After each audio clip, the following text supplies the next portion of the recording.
Hello mga pare, mga mari, for today's video, maayong hapon kaninyong tanan sa mga viewers sa Bayot Vlog.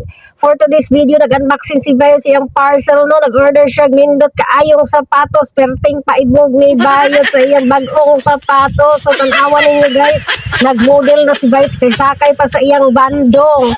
So, buhay probinsya, no? Flexing Bayot Vlog. So, grabe ning Bayotat.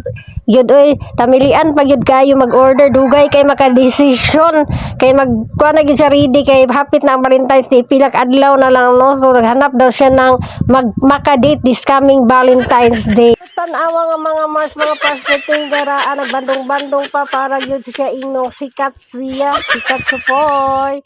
Bitaw mga Mars, mga pars, diharag yun ako siya mga pars, kay gimodel po na ako si Bayot, no, sa akong na ako'y mga maligya mga pars, so siya akong model. So, nga na siya kasikat, no, simpleng Bayot, pero nag-viral ang iyang video.